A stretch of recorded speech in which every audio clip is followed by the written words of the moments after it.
Hello YouTube family. तो कैसे हो आप सब लोग। Welcome back to your own channel study move with Deepak Yadav. So guys, आज का न्यूज़ एनालिसिस हम 5 जून का न्यूज़ एनालिसिस लेकर आ चुके हैं। 5 जून 2020 है आज। तो यहाँ पर आज है फ्राइडे। फ्राइडे में देखेंगे द हिंदू में आज बहुत सारे इंटरेस्टिंग आर्टिकल्स हैं जिसको हम डिस्कस करने वाले हैं। एडिटोरियल्स पे तो चारों आर्टिकल बहुत ज़्यादा इंपॉर्टेंट हैं और डिस्कस करने वाले हैं सारी चीज़ों को लेकर। और वर्ल्ड एनवायरनमेंट डे भी है आज, तो उसके बारे में भी कुछ बातें करनी है और सोशल मीडिया से रिलेटेड भी बात करनी है। यानी आज का हिंदू डिस्कशन इंटरेस्टिंग होने वाला है। तो गाइज स्किप मत करना, आगे तक देखना। चलते हैं आगे। और सारी न्यूज़ बहुत ज़्यादा इंपॉर्टेंट होंगी यूपीएससी के लिए। अगर कोई और एसएससी वाले भी देख रहे हैं, बैंकिंग वाले भी देख रहे हैं, तो उनके लिए बहुत ज़्यादा यहाँ पर बेनिफिट्स मिल सकते हैं उन्हें भी। तो यहाँ पे स्टार्ट करते हैं हम अपने एक ही कोड से स्टार्ट करते हैं, शीलम परम भूषणम से। यहाँ पर हम लोग लबासना को देख के अपना यहाँ पर डेली एनालिसिस स्टार्ट करते हैं, क्योंकि एक ना एक दिन जाना है हमें लबासना। तो चलते हैं आगे हम लोग अपने एनालिसिस के ऊपर, देखते हैं आज के द हिंदू में क्या क्या न्यूज़ हैं। तो गाइज आते हैं अपने फर्स्ट आर्टिकल पे, जो कि आज है वर्ल्ड एनवायरनमेंट डे। 5 जून को होता है, तो उसके बारे में थोड़ी बहुत बातें हैं कि जो सेलिब्रेशन है वर्ल्ड एनवायरनमेंट डे का, वो बिगिन हुआ 1972 में है। उसके बाद से चल ही रहा है सेलिब्रेशन। और जो सेलिब्रेशन अब है, अब ये बहुत बड़ा होता है। मिलियंस ऑफ लोग यहाँ पे करते हैं सेलिब्रेट, और उसके बाद हंड्रेड्स ऑफ कंट्री यहाँ पे करती हैं सेलिब्रेट। अब जो हर ईयर पार्टिसिपेंट्स आते हैं, और पार्टिसिपेंट्स यहाँ पर होते हैं जो कि पेड़ पौधे भी लगाते हैं और बहुत चीज़ें परफॉर्म करी जाती हैं वर्ल्ड एनवायरनमेंट डे के तहत। तो आपको याद रखना है जून 5 को होता है हमारा वर्ल्ड एनवायरनमेंट डे। उसके बाद आते हैं अपने नेक्स्ट आर्टिकल पे, जो कि पेज नंबर 6 पर है। स्काई रॉकेटिंग टेंशंस के बारे में GS2 से आप रिलेट कर सकते हैं। स्काई रॉकेटिंग टेंशंस का मतलब हमारा यूएस और चाइना के बीच में, दोनों के बीच में जो रिलेशन है वो बहुत ज़्यादा खराब है, तो कोल्ड वॉर की यहाँ पे समस्या बन सकती है। उसके बारे में आर्टिकल बता रहा है। यूएस और चाइना दोनों को यहाँ पर अपना जो ट्रस्ट है उसको दोनों को दोबारा से रिबिल्ड करना चाहिए, क्यों, ताकि वो कोल्ड वॉर से बच सके। यूएस गवर्नमेंट ने यहाँ पे डिसीजन दे दिया है अपना कि जो पैसेंजर्स होंगे चाइना के, वो यहाँ पर जून 6 से मना कर देंगे, यहाँ पर रोक टोक लगा देंगे। उसके बाद इसी वजह से दोनों कंट्री के बीच में और ज़्यादा भिड़त चालू हो जाएगी। अब जो मिस्टर ट्रंप हैं और अदर ऑफिशियल्स हैं एडमिनिस्ट्रेशन के, उन्होंने वैसे भी चाइना को ठोप रखा है कि कोविड-19 पेंडेमिक यहीं से आया है, चाइनीज़ वायरस है, और इसने ही पूरी देश को ऐसी तैसी मार रखी है। अब जो यूएस है, उसने यहाँ पर डिसाइड किया है कि जो हांगकांग का स्पेशल ट्रेड स्टेटस है उसको भी एंड करा जाए। उसके बाद आर्टिकल क्या कहता है, ये जो बार बार टारगेट कर रहा है चाइना को, ये जो हमारा अमेरिका है, वॉशिंगटन है, बार बार टारगेट कर रहा है चाइना को, और बार बार बीजिंग भी रिटेलिएट कर रहा है। बीजिंग जो है वो भी बार बार कुछ ना तो कुछ कर रहा है, मतलब वो भी बराबर जवाब दे रहा है। तो ये चीज़ दिखा रहे हैं कि जो वर्ल्ड्स लार्जेस्ट और सेकंड लार्जेस्ट इकोनॉमीज़ हैं वो न्यू कोल्ड वॉर में उतर चुकी हैं। अब दोनों के बीच में जो रिलेशन है चाइना और यूएस के बीच में, यहाँ पे बहुत ज़्यादा बुरे और बदतर हैं। जो मिस्टर ट्रंप हैं वो यहाँ पर अपने एक दुश्मन को देख ही रहे थे कि यहाँ पर कोई भी दुश्मन मिल जाए ताकि मैं उस पर ब्लेम कर सकूँ सारी चीज़ें जो भी मेरे साथ परेशानियाँ चल रही हैं। अमेरिका में भी यहाँ पर एक प्रोटेस्ट चल रहा है और बहुत सारी प्रॉब्लम्स चल रही हैं, और इकोनॉमी भी बहुत ज़्यादा डिप्रेशन में चली गई है। बहुत ज़्यादा इकोनॉमी भी ख़राब हो चुकी है। तो इन सब का जो है वो किसी के सर थोप सकें तो वो चाइना को, ये चाइना जो है मिल चुका है। और ये एक्सपेक्ट करा जा रहा है कुछ कुछ ही मंथ में स्काई रॉकेट होने वाले हैं, आसमान में रॉकेट छूटने वाले हैं। और यहाँ पे जो दोनों की कंट्रीज़ हैं, दोनों कंट्रीज़ में जो कि प्रेसिडेंट है दोनों कंट्रीज़ के, यहाँ पे कोई भी दोनों के बीच में कोई भी अब यहाँ पर रिलेशन वगैरह नहीं रहा। कोई भी यहाँ पर दोनों की मत्ती मारी गई है। अब दोनों समझ नहीं रहे हैं कि दोनों की यहाँ पर, अब दोनों के बीच में बहुत ज़्यादा रस्साकसी चल रही है। और यहाँ पर एक कोल्ड वॉर, नया काइंड का कोल्ड वॉर जनरेट होने की पूरी पूरी यहाँ पर आशा बताई जा रही है। उसके बाद पेज नंबर 6 पर ही यहाँ पर एक और आर्टिकल है, चिल इन यूएस और चाइना रिलेशन। GS2 से आप रिलेट कर सकते हैं। ये जो आर्टिकल लिखा गया है वो एक राइटर के द्वारा, विजय गोखले के द्वारा, जो कि एक farmer foreign secretary of India हैं और फॉर्मर एम्बेसडर चाइना के हैं।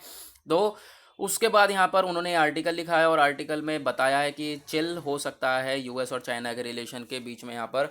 और वो कैसे, क्योंकि यहाँ पे ट्रंप ने भी एक अनाउंसमेंट किया है कि जो कोरोना वायरस के बाद का जो टाइम होगा वो बहुत ज़्यादा खतरनाक होगा चाइना और यूएस के लिए। अब जो एडमिनिस्ट्रेशन यहाँ पे पास करा गया है यूएस प्रेसिडेंट डोनाल्ड ट्रंप के द्वारा, कि चाइनीज़ के जो ग्रेजुएट स्टूडेंट्स और रिसर्चर्स हैं उनके ऊपर भी रोक टोक लगा दी है, क्योंकि वो यहाँ से सीख सीख के जाते हैं और पीपल्स लिबरेशन आर्मी में वो चीज़ों को इम्पोज करते हैं।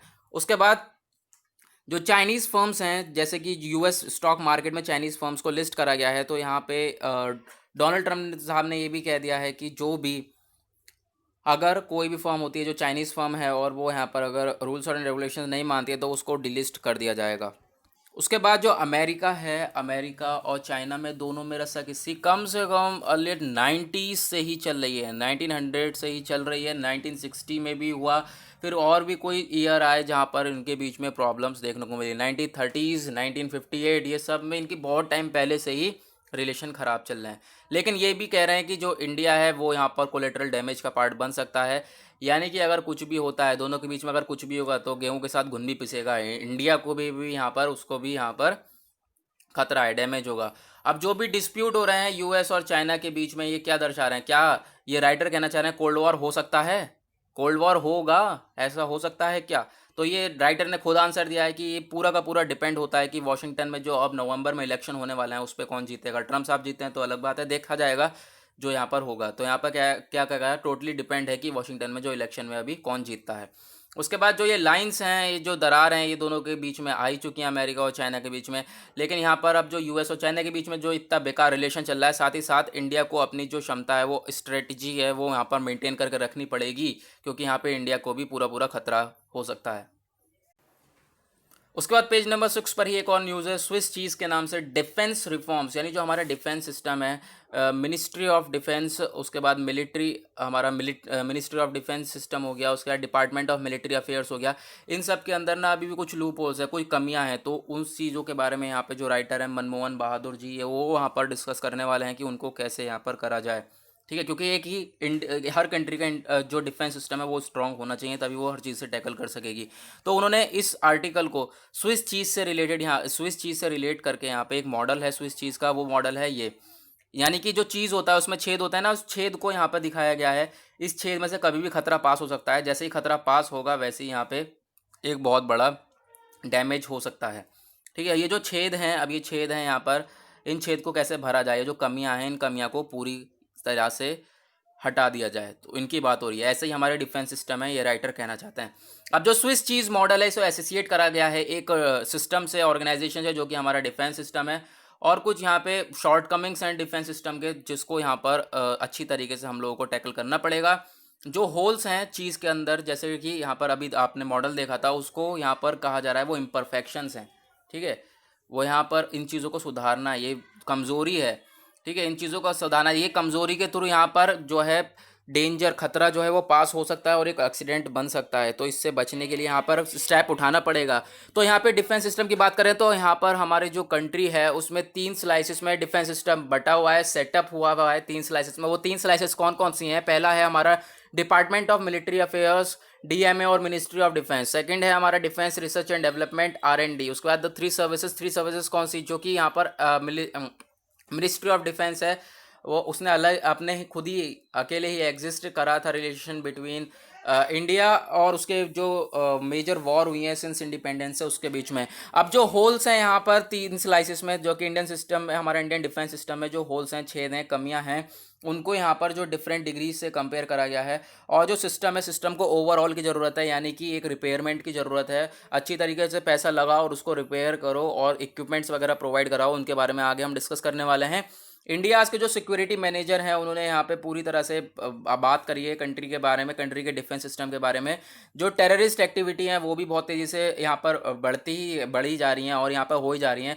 टेररिस्ट एक्टिविटी कम होने का नाम ही नहीं ले रही हैं जम्मू कश्मीर में। उसके बाद यहाँ पे अब बॉर्डर का इशू आ गया चाइना और इंडिया के बीच में, तो ये हमारा कुछ फ्यूचर जो है अच्छा सा नहीं दिखाई दे रहा। इस वजह से यहाँ पे अपना डिफेंस सिस्टम बहुत ज़्यादा स्ट्रॉन्ग होना चाहिए। तो ऐसा जो हमारा इन्वायरमेंट है, कुछ यहाँ पे सिक्योरिटी वाला इन्वायरमेंट होना चाहिए, जो कि हमारी जो सर्विसेज है इंडियन डिफेंस सिस्टम प्रोवाइड कराएंगी। तो इनको अच्छी तरीके से हम लोग को स्ट्रॉन्ग करके चलना पड़ेगा। इंडियन एयरफोर्स को हमें बढ़ाना पड़ेगा, कम से कम 300 फाइटर को यहाँ पे रखना पड़ेगा, जो कि यहाँ पर एक ताकत की यहाँ पर कहा जाएगा। अब जो आर्मी है उसको गन्स की ज़रूरत पड़ेगी, बंदूकों की ज़रूरत पड़ेगी, तो उन्हें बंदूक प्रोवाइड कराई जाए। नेवी को शिप्स की ज़रूरत पड़ेगी, हेलीकॉप्टर्स की ज़रूरत पड़ेगी, और भी अन्य चीज़ों की ज़रूरत पड़ेगी। तो वो सारी चीज़ें समय पर और सारी चीज़ों को प्रोवाइड कराया जाए, तभी वो लोग स्ट्रॉन्ग रहेंगे और यहाँ पर पूरी तरह से लड़ने के लिए तैयार रहेंगे। अब जो रिक्वायरमेंट्स हैं यहाँ पे, वो तो मानते हैं कि worth of billions of dollars लगेंगे। ठीक है, सबको पता है बहुत पैसा लगना है इन चीज़ के ऊपर, क्योंकि आप इन चीज़ों के ऊपर पैसा इन्वेस्ट करोगे तो बहुत चीज़ों लगेंगे। लेकिन रिपेयरमेंट बहुत ज़्यादा ज़रूरी है। हालांकि जो कोविड-19 है इसने यह कट कर दिया है, जो कि हमारा स्पेंड करते थे मनी, जो खर्च करा जाता था डिफेंस सिस्टम पे, इसको कट कर दिया क्योंकि इकोनॉमी वगैरह सब कुछ डाउन चली गई है कोरोना वायरस की वजह से। और यहाँ पे ये राइटर का ये भी कहना है कि जो युद्ध वगैरह होते हैं ये लड़े जाते हैं, ये बिना उसके नहीं लड़े जाते, बिना हथियारों के नहीं लड़े जाते। इस वजह से इक्विपमेंट की ज़रूरत है, राइट इक्विपमेंट्स की बहुत ज़्यादा ज़रूरत है। ये कोई स्लोगन्स वगैरह से नहीं लड़े जाएंगे युद्ध, यहाँ पे इक्विपमेंट्स की ज़रूरत है ताकि हम लोग अच्छी तरीके से लड़ सकें और अपने कंट्री को प्रोटेक्ट कर सकें। इन सब की बात हो रही है और राइटर ने यही सब चीज़ें बोली हैं। देन उसके बाद चलते हैं हम लोग अपने नेक्स्ट आर्टिकल में, देखते हैं नेक्स्ट आर्टिकल क्या कह रहा है। नेक्स्ट आर्टिकल है हमारा किलिंग गजा के बारे में। किलिंग गजा के बारे में मुझे लग रहा है सबको पता होगा, जो न्यूज़ फैली है यहाँ पे, जो एलिफेंट यहाँ पे प्रेग्नेंट एलिफेंट था, उसके पेट में एक बेबी था, तो यहाँ पर उसकी डेथ हो गई है। तो कितनी कितनी बातें फैली हैं कि यहाँ पर उसने एक पाइनएप्पल खा लिया था जिसमें बम था, तो उसकी वजह से यहाँ पर डेथ हुई है। बट ऐसा नहीं था, ऐसा वहाँ पर कोई केरला में यहाँ पर वायर वगैरह थे जो कि अच्छी तरीके से फार्मिंग वगैरह था, एरिया था जो कि प्रोटेक्ट करा गया था तारों से, ठीक है, शायद जिसमें इलेक्ट्रिसिटी वगैरह थी। तो उससे वहाँ पर ये जो हमारा एक्सीडेंट है ये हुआ है, उसी चीज़ से जो वहाँ पर डेथ वगैरह हुई है इस एलिफेंट की, किससे, जो इलेक्ट्रिसिटी वाले वायर थे उनसे, ये कोई रिसर्च कहती है हमारी, ठीक है। तो उसके बाद यहाँ पे आप देख सकते हैं कितनी ज़्यादा वो फैली, और ट्विटर पे यहाँ पर भाई साहब, ट्विटर पे तो ये ट्रेंड कर रहा था ये वाला इशू। तो यहाँ पर लोग जो हैं, लोग बिल्कुल भी यहाँ पर चीज़ के सोचते ही नहीं है कि क्या कहा जा रहा है। तो सबसे पहली बात है भाई, जो भी न्यूज़ आ रही है उसे अच्छी तरीके से उसकी जांच पड़ताल तो कर लो, उसके बारे में रिसर्च तो कर लो। ऐसे ही ट्रेंड करवा दिया पूरा, और ऐसे ही यहाँ पर कह दिया पूरा पूरा कि उसने एक अनानास खा लिया जिसमें बम था। तो यहाँ पर ऐसा नहीं कह रही है जो रिसर्च है, वो यहाँ पर कह रहे हैं कि ऐसा नहीं था, जो कि ये इलेक्ट्रिसिटी वायर से ये काम हुआ है, ठीक। उसके बाद यहाँ पर अब कह रहे हैं इंडिया में थाउजेंड्स ऑफ एलिफेंट्स हैं, जो कि यहाँ पर जो काउंटिंग के देखें तो 30,000 एलिफेंट्स हैं। अब यूनियन एनवायरनमेंट मिनिस्टर कौन है, हमारे प्रकाश जावड़ेकर जी, इन्होंने एक इंडियन कल्चर को बताया है, जो कि यहाँ पर अब जो ये एक इंसिडेंट जो हैपेंड हुआ है केरला में, इसको लेकर यहाँ पर क्या कह रहे हैं कि ये साइंटिफिक कल्चर की कमी है। उसके बाद यहाँ पे पूरा पूरा स्टेप उठाया जाएगा अब हर चीज़ को देखने के लिए, और जो कि फॉरेस्ट एरियाज़ में जो कमर्शियल एक्टिविटीज़ हो रही हैं उन सबको हटाया जाएगा, ठीक है। क्योंकि यहाँ पर फिर फॉरेस्टेड एरियाज़ में सारी कमर्शियल एक्टिविटीज़ हो रही है, तो जानवर जाएंगे कहाँ। तो यहाँ पे बात करी जा रही है लॉकडाउन के टाइम पे भी, जो अप्रैल में लॉकडाउन था उसके वहाँ पर भी मिनिस्ट्री ने कॉन्फ्रेंसिंग करी थी वीडियो के थ्रू, जो national board of wild life से। और ये कहा गया था कि जो भी प्रोजेक्ट चल रहे हैं प्रोटेक्टेड एरियाज़ में, उनको सबको डिस्टर्ब करा जाए, उनको सबको रोका जाए। जो भी प्रोजेक्ट्स वगैरह चल रहे हैं, आप देखते होंगे ना, फॉरेस्ट वगैरह में भी अब कुछ नहीं छोड़ रहा है धड़ाधड़। ये सब इंसान के ही तो कारनामे हैं, जो भी यहाँ पर ये सब बर्बादी होती जा रही है। अब ये श्रिंकिंग रेंजेस और जो फीडिंग ग्राउंड्स होते हैं एलिफेंट्स के लिए, वो यहाँ पे एक बहुत ज़्यादा खतरा माना जाता है, क्योंकि कुछ भी हो सकता है, वो कुछ भी खा सकते हैं। बिकॉज जो एनिमल्स हैं वो लोग सॉफ्ट लैंडस्केप्स को ज़्यादातर ढूंढते हैं। एडजॉइनिंग, जैसे कि यहाँ पे फॉरेस्ट होनी चाहिए, कॉफ़ी, टी, कार्डमम एस्टेट्स ऐसे वगैरह यहाँ पर चीज़ें हो तो वहाँ पे चल जाएगा। लेकिन जब यहाँ पे ये चीज़ें नहीं होंगी, जैसे कॉफ़ी, टी और कार्डमम एस्टेट्स वगैरह, अगर ये सब नहीं होंगे तो वो फूड की सर्च में इधर उधर जाएंगे और कुछ भी खा सकते हैं, ऐसा भी कहा जा रहा है। उसके बाद यहाँ पे कह रहे हैं कि जो एक सेंसिबल कोर्स है, वो जो गवर्नमेंट ने एक स्टेप उठाया, गवर्नमेंट ने एक स्टेप क्या उठाया है कि जो इंट्रूजन है, अब इंट्रूजन क्या होता है, इंट्रूजन होता है कि यानी कि बिना अधिकार के एंट्री नहीं, ठीक है, बिना परमिशन के एंट्री नहीं होगी, तो इंट्रूजन कर दिया गया है 5% प्रोटेक्टेड स्कीम्स के लिए। और जो फार्मर्स हैं, जो क्रॉप्स से जो लूज क्रॉप्स करते हैं एनिमल्स के, अरे तुम अब यहाँ पर क्या करा है गवर्नमेंट ने यहाँ पर कि जो 5% इंट्रूजन, जो यानी कि बिना अधिकार के कोई एंट्री नहीं होगी, और जो भी चीज़ें चल रही होंगी, जैसे प्रोजेक्ट्स वगैरह चल रहे होंगे, उन सबको डिसरप्ट करा जाएगा।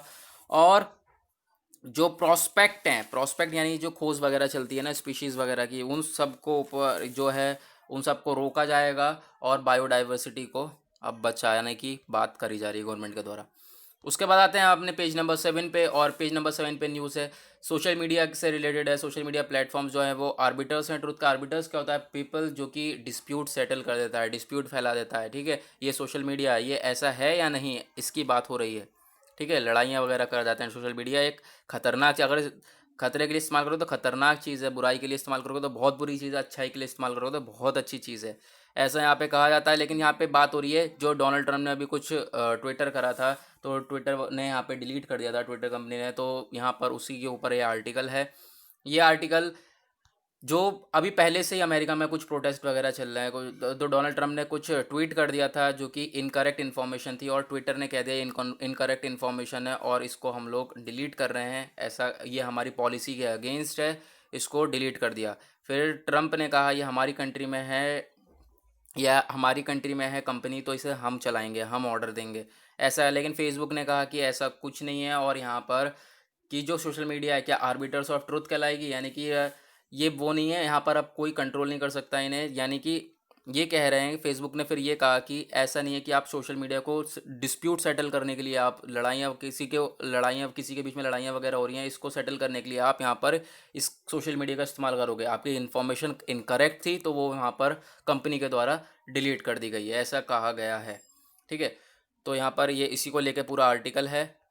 और यहाँ पे ये भी कह रहे हैं कि जो जो सोशल मीडिया प्लेटफॉर्म्स हैं उन्हें किस तरीके कंटेंट रेगुलेट करना चाहिए, कोई हमारे लिए इन्फॉर्मेशन ये वाली कोई इतना ज़्यादा इंपॉर्टेंट नहीं है, बट सोशल मीडिया से आप थोड़ी बहुत इन्फॉर्मेशन ले सकते हैं बस। तो आप यहाँ जो सोशल मीडिया का अगर कोई क्वेश्चन आता है तो आपको ये जो है आर्टिकल है इसको एग्जाम्पल के थ्रू डाल सकते हैं कि डोनाल्ड ट्रंप के साथ ये ऐसा हुआ, और यहाँ पर ट्विटर ने भी उनका जो भी इनकरेक्ट इन्फॉर्मेशन थी और वगैरह थी वो डिलीट कर दिया क्योंकि इनकी पॉलिसी के अगेंस्ट वगैरह थी। आप ये चीज़ें एग्जाम्पल्स में डाल सकते हो।